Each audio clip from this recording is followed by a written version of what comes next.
الحمد لله نحمده ونستعينه ونستغفره ونعوذ بالله من شرور أنفسنا ومن سيئات أعمالنا من يهد الله فلا مضل له ومن يضلل فلا هادي له ونشهد أن لا إله إلا الله وحده لا شريك له ونشهد أن محمدا عبده ورسوله أرسله بالحق بشيرا ونذيرا من يطع الله ورسوله فقد رشد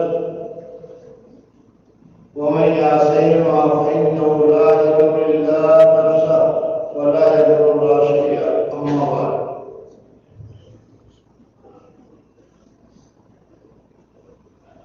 قال النبي صلى الله عليه وسلم ألا في البدن مضغة إذا صلحت صلح الجسد كله وإذا فسدت فسدت الجسد كله ألا وهي القلب أو كما قال عليه الصلاة والسلام. بزرگوں اور دوستوں کو اس طرح بتایا تھا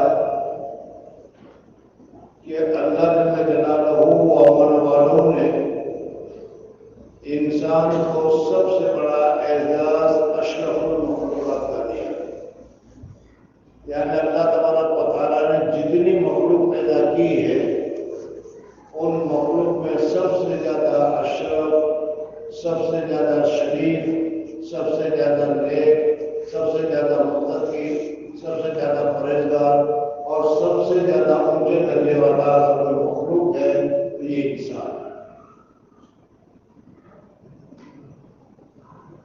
اور یہ بھی کل بتایا تھا کہ اللہ جل جلالہ و امن والوں نے جو ہمیں طاقت عطا کی ہے، اگر وہ طاقت صحیح طریقے پر استعمال کی جائے اور اس طاقت کو صحیح طریقے پر لگایا جائے تو آدمی فرشتوں سے بھی اونچا ہو جاتا ہے. اور فرشتے بھی ایک جگہ پر آ کر کہہ دیتے ہیں کہ اب ہمارا کام ہے، ہمارا کام نہیں. حضور اقدس صلی اللہ علیہ وسلم کو حضرت جبریل علیہ السلام معراج کے لیے تشریف لائے اور ساتھ میں لے کر گئے. سدرت منتہا تک حضرت جبریل علیہ السلام حضور اقدس صلی اللہ علیہ وسلم کے ساتھ اور سدرت المنتہا سے بھی آگے جہاں تک حضرت جبریل علیہ السلام کو جانے کی اجازت تھی وہاں تک ساتھ رہے. اور پھر آگے چل کر حضرت جبریل علیہ السلام نے حضور اقدس صلی اللہ علیہ وسلم سے کہہ دیا کہ میری بارڈر آ گئی، اس سے زیادہ قریب میں نہیں جا سکتا. اگر بر یکسر موئے پرم ایک بال کے برابر بھی آگے جاؤں گا تو اللہ کی تجلیات سے مجھے جلا کر راک کر دے گی اور میرا وجود ختم ہو جائے گا. اس لیے میں نہیں آ سکتا. آپ کو اللہ جل جلالہ نے بلایا ہے، یہ آپ کی طاقت ہے کہ آپ وہاں پر چلے جائیں. اور حضور اقدس صلی اللہ علیہ وسلم وہاں سے جہاں تک اللہ تبارک و تعالیٰ چاہتے تھے ثم دنا فتدلی قریب ہوتے گئے اور اللہ تبارک و تعالیٰ کے ساتھ حضور اقدس صلی اللہ علیہ وسلم نے گفتگو فرمائی اور 50 نماز لے کر تشریف لائے. یہ انسان کی شرافت کا اعلیٰ نمونہ ہے. اللہ جل جلالہ و امن والوں کو انسان کیوں پسند ہے؟ سوال ہوتا ہے. فرشتے جو ہیں وہ تو گناہ کرتے ہی نہیں، جو کام کرتے ہیں اس میں لگے ہوئے ہیں اور جس کام کے لیے جس کو بنایا گیا ہے وہ اس کام میں لگا ہوا ہے. ذرا سا بھی اس میں سستی بھی نہیں کرتا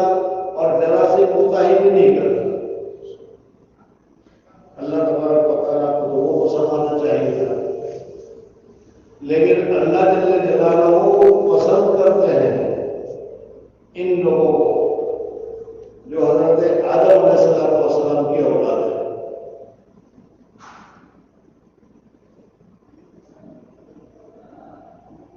اس کی ایک وجہ تو یہ ہے کہ انسان جتنا کچھ بھی کرے گا اس کرنے کے بعد اس کے اوپر فخر نہیں کرے گا، بلکہ اس کے اوپر تواضع کرے گا، عاجزی کرے گا، اور اس کی زبان سے یہی نکلے گا کہ جیسی نماز پڑھنی چاہیے، جیسی عبادت کرنی چاہیے، جیسی تلاوت کرنی چاہیے، جیسا ذکر کرنا چاہیے، مجھ سے نہیں ہوگا.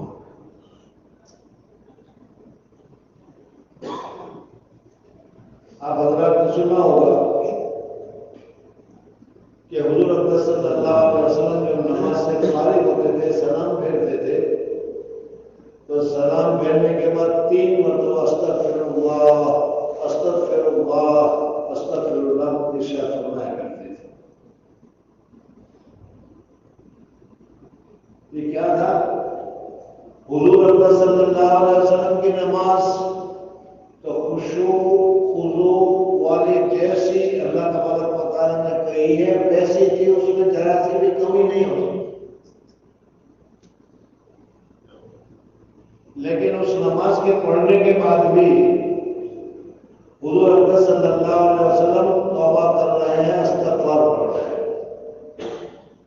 اس وجہ سے کہ اللہ جل جلالہ ومن والوں کے دربار میں جو ہدیہ پیش کرنا چاہیے، جو تحفہ پیش کرنا چاہیے، جو کام پیش کرنا چاہیے، وہ ہمارے لیول کا نہیں ہونا چاہیے، وہ اللہ جل جلالہ ومن والوں ہی کی لیول کا ہونا چاہیے.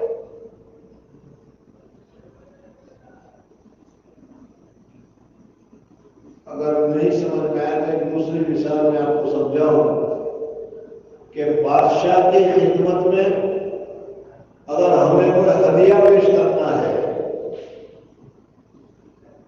تو ہدیہ بھی اس لیول کا ہونا چاہیے، اس درجے کا ہونا چاہیے کہ وہ درجہ بادشاہوں کے لائق ہو.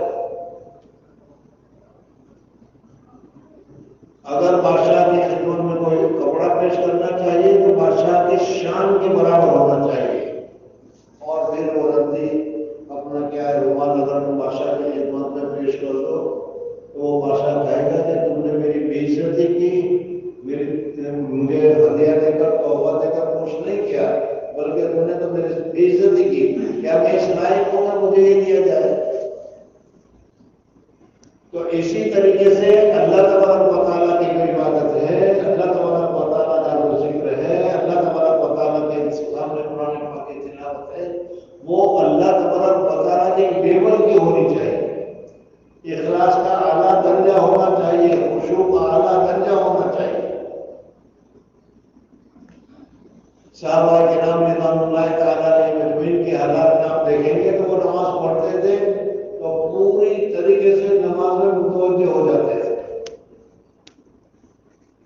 ایک بزرگ کے متعلق لکھا ہے کہ نماز شروع کی اور اللہ کا کرنا ایسا ہوا کہ تھوڑی دیر میں ان کے گھر میں آگ لگ گئی، اور آگ لگنے کی وجہ سے سارا شور شباب ہو گیا، اور یہ نماز میں مصروف رہے، اور پوری نماز کی وہاں تک ان کو پتہ ہی نہیں چلا کہ یہاں ان کے گھر میں آگ لگی ہے، اور سارا یہ ہو گیا. تو بزرگ اور دوستوں، ہونا تو یہ چاہیے، لیکن اللہ جل جلالہ وہ ہم والوں جانتے ہیں کہ میرے جو یہ بندے ہیں ان بندوں کی کیپیسٹی کتنی ہے، ان بندوں کے حالت کیسی ہے، ان بندوں کے دل و دماغ کیسے ہیں، ان کی خواہشات کیا ہے، اور ان کے دو دشمن ہیں. ایک تو ہے شیطان عدو مبین کل تمہاری مشہوری میں لگا ہوا ہے، تمہیں کوئی نیک کام کرنے دینا نہیں چاہتا، تمہیں کوئی اچھا کام کرنے نہیں دینا چاہتا، اللہ کی اطاعت کو کسی حالت میں کرنے نہیں دینا چاہتا، لیکن تم اس کے ساتھ مقابلہ کرتے ہو اور کہتے ہو کہ نہیں، شیطان کی بات ہمیں نہیں ماننی ہے، ہمیں تو اللہ تبارک و تعالیٰ کی بات کو ماننی ہے. تو شیطان کی مخالفت کر کے عبادت کرتے ہو. اور اس کے ساتھ ساتھ ایک دوسرا دشمن اللہ تبارک و تعالیٰ نے ہمارے ہی اندر رکھا ہے، جس کو ہم نفس سے تعبیر کرتے ہیں. اور نفس کا کام بھی یہی ہے کہ کبھی کسی اچھی چیز کی طرف، کبھی کسی نیکی کی بات کی طرف، کبھی کسی اچھے باتوں کی طرف، قربانی کی طرف نفس کبھی راضی نہیں ہوتا. نفس اگر چاہے گا تو وہ اپنا فائدہ چاہے گا، اپنی سہولت چاہے گا، اپنی راحت چاہے گا، اپنا ہی چاہے گا. اسی کو سب ملتا رہے، اسی کو سب کھلاتے رہے، اسی کو سب پلاتے رہے، اسی کی سب عزت کرتے رہے. یہ نفس یہ چاہتا ہے. بارہ نماز کے آپ پابند بھی ہے، لیکن جب نماز کے لیے آپ کو اطلاع کی جاتی ہے، اٹھایا جاتا ہے، تو وہ نفس آپ کو کہتا ہے ابھی تو 10 منٹ ہے، ابھی تو 8 منٹ ہے، ابھی تو 7 منٹ ہے، ذرا 2 منٹ اور آرام کر لو پھر اٹھتے ہیں. یہ نفس کا کام ہے. جو یہ نفس ہے جس کو ہم اپنا نفس کہتے ہیں، اپنا جی کہتے ہیں، اپنی جان کہتے ہیں، کیا چیز میں نے کل بتایا تھا کہ حدیث میں آتا ہے کہ گوشت کا لوٹڑا ہے، ہارڈ ہڈی ہے، لیکن ایک دن تو وہ ہے جو ہمارے یہاں کیا ہے ڈاکٹروں کے یہاں آپریشن وغیرہ ہوتا ہے، وہ نہیں. اس کے علاوہ جو ہے روح جو ہے، اس روح کا جو دل ہے وہ کہ اس کو نفس سے تعبیر کرتا ہے.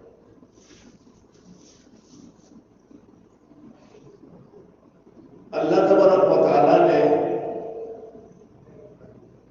یہ نفس جو ہمیں دیا ہے، ایک تو امتحان ہے کہ نفس بھی منع کرتا ہے، نفس بھی روکتا ہے، اور تم نفس کی بات کو بھی نہیں مانتے اور اللہ تبارک و تعالیٰ کی باتوں کو مان کر اللہ کی عبادت کرتے ہو. شیطان کی بات کو نہیں مانتے اور شیطان کی بات کو جھٹلا کر یا رد کر کے اللہ تبارک و تعالیٰ کی بات کو مانتے ہیں. اللہ جل جلالہ ومن والہ فرشتوں سے کہتے ہیں کہ اے فرشتوں دیکھو، تمہارے اندر تو نفس ہے نہیں، نہ تمہیں کھانے کی ضرورت ہے، نہ پینے کی ضرورت ہے، نہ بیوی کی ضرورت ہے، نہ بچے کی ضرورت ہے، کچھ بھی نہیں.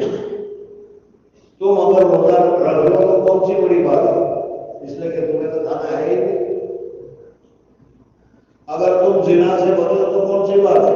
جیسے اس دیوار کو اگر کہتے کہ زنا نہ کرنا، اس دیوار میں تو صلاحیت ہی نہیں ہے، زنا سے بچے گا نہیں تو یہ کیا کرے گا. لیکن میرے اس بندوں کو دیکھو کہ اس میں نیکیوں سے روکنے والی دو طاقتیں ہیں، شیطان بھی ہے اور اس کا نفس بھی ہے. لیکن یہ دونوں کی باتوں کو نہیں مان کر میری باتوں کو مانتا ہے. اس لیے اللہ تبارک و تعالیٰ کو اس بندے کے اوپر کیا ہے، اللہ تبارک و تعالیٰ کو یہ بندہ محبوب ہے اور اللہ تبارک و تعالیٰ اس کو پسند کرتا ہے. ابھی رمضان میں ہے، رمضانی کی مثال دیکھ لو، کیا کر رہے ہیں، روزہ رکھ رہے ہیں. صبح صادق سے لے کر غروب آفتاب تک کھانے پینے کی چیزوں سے، ہر چیز سے بچے ہوئے ہیں. لیکن حدیث میں بھی آتا ہے کہ رمضان میں روزے داروں کا رزق بڑھا دیا جاتا ہے. دوسرے دنوں میں جتنا کھاتے ہیں اس سے زیادہ رمضان میں ہم لوگ کھاتے ہیں اور روزہ رکھتے ہیں. عمدہ چیزیں، عمدہ آئٹمس، وہ سارے رمضان میں ہم کو ملتی ہے، رمضان کے علاوہ نہیں ملتی. اور رمضان میں کیا کر رہے ہیں، روزہ رکھتے ہیں. تو اللہ تبارک و تعالیٰ کو بھوکا رکھنا نہیں چاہتا، لیکن اللہ یہ چاہتا ہے کہ میرا یہ بندہ جس کو کھانے کی ضرورت ہے، پینے کی ضرورت ہے، ناشتے کی ضرورت ہے، دوپہر کے لنچ کی ضرورت ہے، ڈنر کی ضرورت ہے، چائے بسکٹ کی ضرورت ہے، لیکن میرے یہ اس کو چھوڑ کر رہ جاتا ہے، دیکھو یہ میرا بندہ کتنا فرما ہوتا ہے۔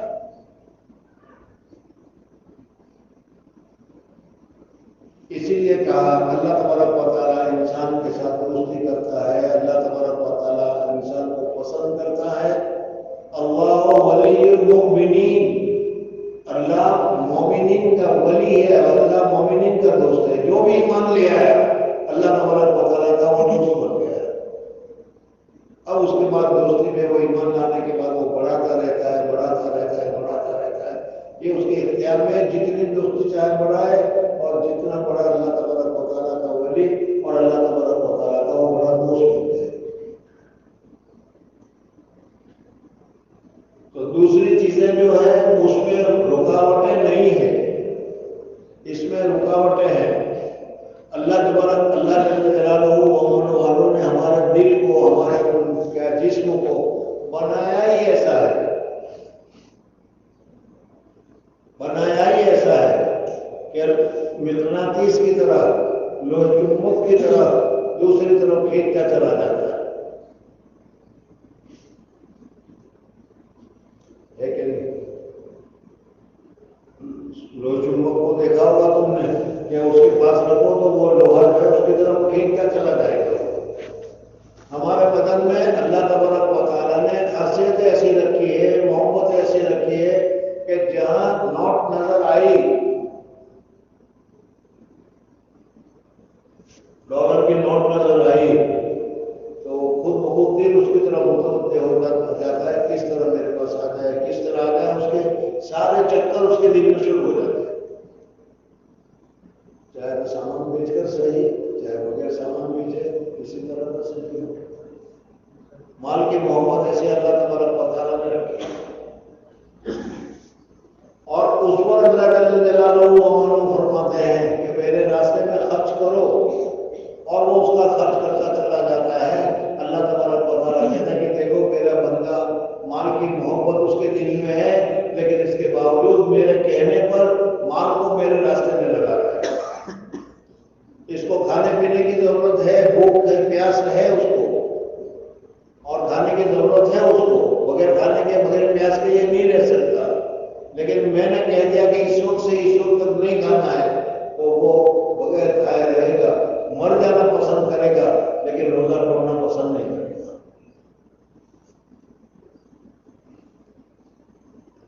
اللہ تبارک و تعالیٰ نے عبادتیں بھی اسی ترتیب کے ساتھ متعین کی، 5 نمازیں فرض کیے، تو کہا کہ آدھا دن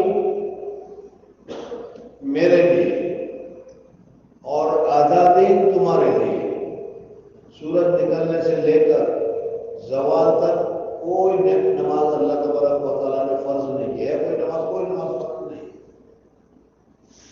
آدھا دن تمہارا ہے، جو چاہے کام کرو، اور زوال کے بعد ظہر ہے، عصر ہے، اور اسی طریقے سے فجر میں نمازیں رکھیے کہ آدھا دن میری عبادت کے لیے۔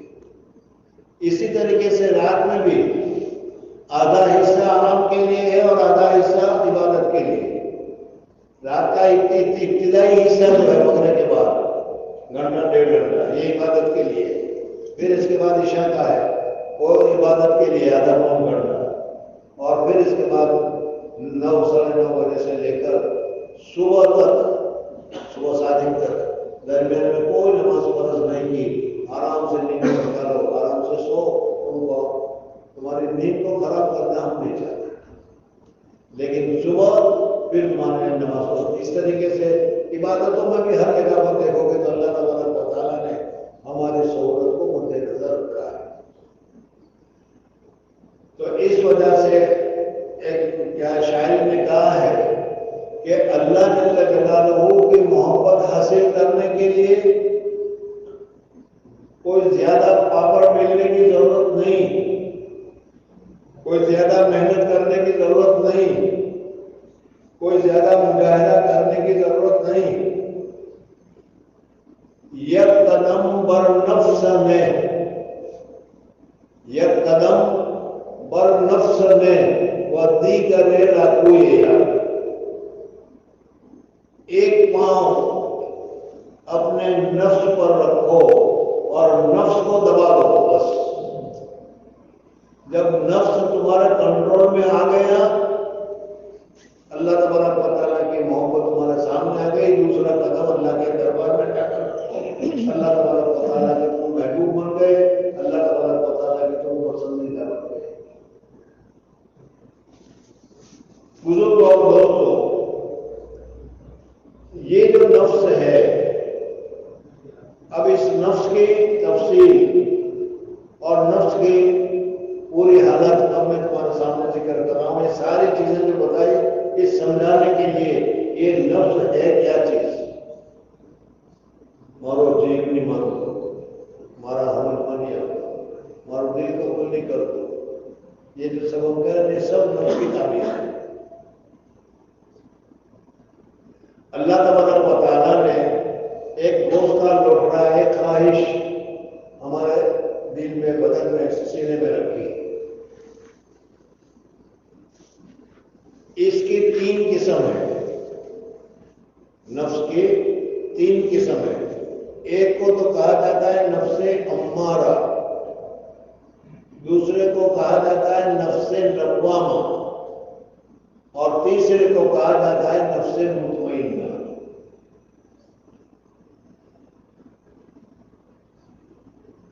سب سے پہلی چیز جو ہے اس میں یہ امارہ ہے. جیسے میں نے ابھی بتایا کہ نفس، اگر تم اس کی باتوں کو مانتے چلے جاؤ تو یہ نفس تم سے کبھی راضی نہیں ہوگا، ہر وقت مطالبہ کرتا رہے گا، ہر وقت مطالبہ کرتا رہے گا، اور تم اس کی خواہش کے مطابق کام کرتے چلے جاؤ گے، کبھی اس کا پیٹ نہیں بھرے گا.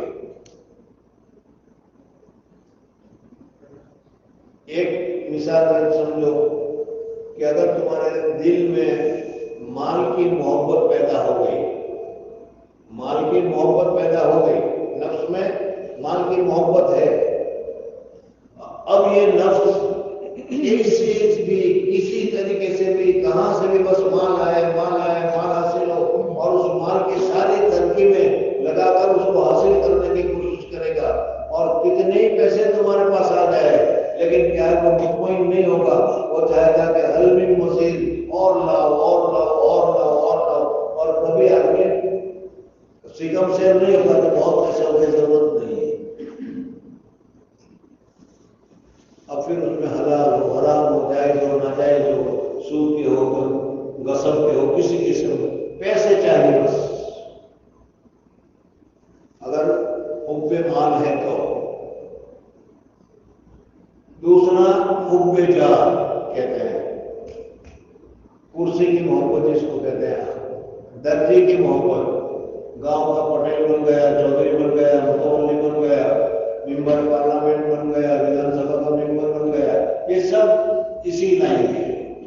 اگر اس کی محبت آ گئی تو یہ چاہیے کسی صورت میں بھی اس کو حاصل کرنا ہے، اس کے لیے کسی کو مارنا پڑے، دبانا پڑے، گالی گلوچ کرنا پڑے، سب کچھ کرنے کے لیے تیار ہے، لیکن وہ کرتا ہے. حب مال، حب جاہ. اور دوسری بھی اسی سے مثال سے سمجھ لو، کسی کو عورت کے ساتھ ہو گیا، کیسی بھی، کہیں سے بھی ہو، بس کیسی بھی ہو، کسی طریقے سے بھی ہو، نہ جائز کا رسم، نہ ناجائز کا، نہ رشتے کا، نہ غیر رشتے کا، کوئی نہیں، بس وہ اسی لائن کے پیچھے پڑا ہوا ہے. دیکھتے ہیں دنیا میں. تو یہ نفس جو ہے یہ کبھی راضی نہیں ہوگا، کبھی سیر نہیں ہوگا. جتنا کھلاتے چلے جاؤ، جتنا پلاتے چلے جاؤ، جتنا اس کی خواہش کو پورے کرتے جاؤ، اس کی خواہشیں بڑھتی ہی رہتی ہے، کبھی اس کی خواہشیں پوری نہیں ہوتی. اور اس کی مثال میں نے بھی آپ حضرات کو بتایا، 2-3 مثالوں کے ذریعے سے دیکھ لو کہ جو لوگ اس لائن میں پڑے ہوئے ہیں، نکلے ہوئے ہیں، کیسے ہیں. اور نہ ان کو کھانے کا ٹھکانا، پینے کا ٹھکانا، سونے کا ٹھکانا، بس وہی چیز ہے کہ وہ چیز حاصل ہو جائے.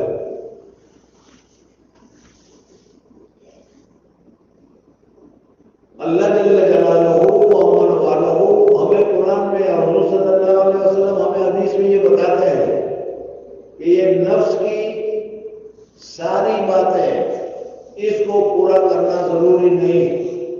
جتنی ضروری ہے اتنی بات پورا کرو، دوسرے کے لیے انکار کر دو، منع کر دو، نفس کی مخالفت کر دو۔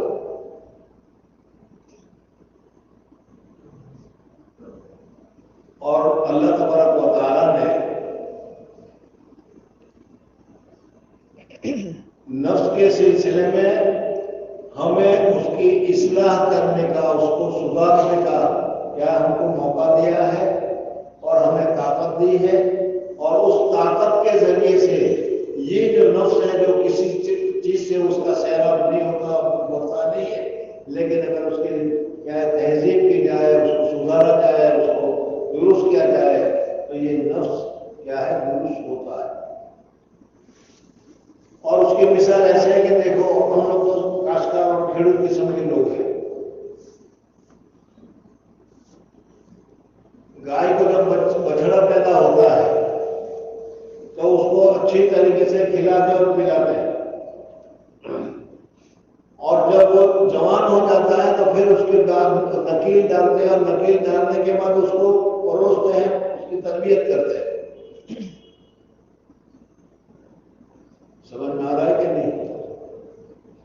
اگر گھوڑا ہے تو گھوڑے کے بچے کو بھی کھلاتے ہیں پلاتے ہیں، خوب بڑا ہو جاتا ہے، اور جب جوان ہو جاتا ہے تو پھر اس کو کیا کرتے ہیں، اس کی ورزش کرتے ہیں، اس کو کنٹرول کرتے ہیں،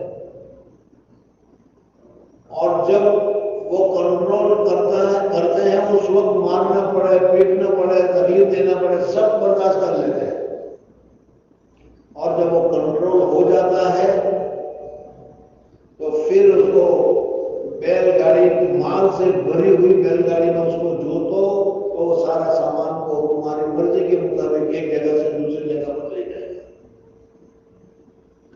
گھوڑا کا جو بچہ تھا اس کو تم نے تربیت دی، تو تربیت دینے کے بعد اب اس کے اوپر تم سواری کرو تو اس سواری کے ذریعے سے جہاں چاہے گا وہ تم کو دوڑتا ہوا لے کر چلا جائے گا، اور کبھی اس میں مخالفت نہیں کرے گا۔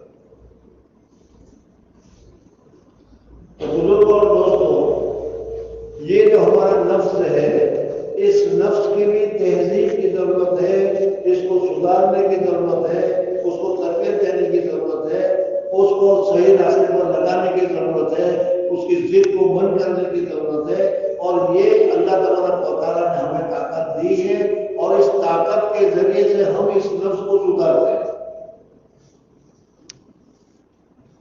اور جب یہ نفس سدھر جاتا ہے تو پھر وہ عبادت میں ایسا مشغول ہوتا ہے، عبادت میں ایسا مشغول ہوتا ہے، عبادت میں اس کو ایسی مزہ آتی ہے اور ایسی اخلاص والی وہ عبادت کرتا ہے کہ اللہ تبارک و تعالیٰ کو عبادت پسند آ جاتی ہے، اور اللہ تبارک و تعالیٰ اس بندے کی مغفرت فرما دیتے ہیں۔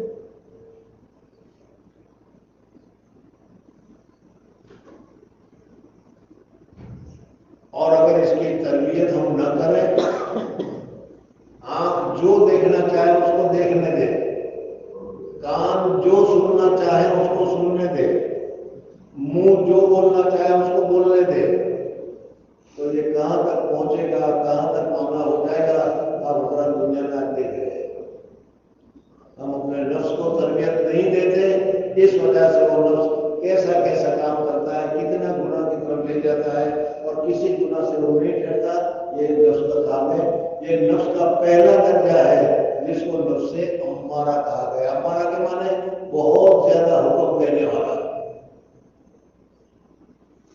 حضرت یوسف علیہ السلام نے قرآن پاک میں فرمایا ہے ان النفس لامارۃ بالسوء، نفس ہمارا ہمیشہ برائی کی طرف ہی دعوت دے گا اور برے کام ہی کرائے گا۔ اپنے آپ کو بڑا بتانا، اپنے آپ کی بڑائی کرنا، کون انسان ہے کہ اس کو پسند نہیں؟ ہر ایک کا نفس چاہتا ہے کہ مجھے بڑا ہو۔ کہیں اگر تمہارا بڑائی میں نام نہیں آیا تو فوراً وہ نفس کہے گا کہ تمہارا نام تو آیا نہیں۔ یہ نفس امارہ کا کام ہے۔ ہر عبادت میں بھی رکاوٹ سب سے پہلے نفس ڈالے گا، اور میں نے پرسوں بتایا تھا کہ شیطان بھی رکاوٹ ڈالے گا، لیکن شیطان کی رکاوٹ کو ضعیف اور کمزور رکاوٹ بتایا ہے۔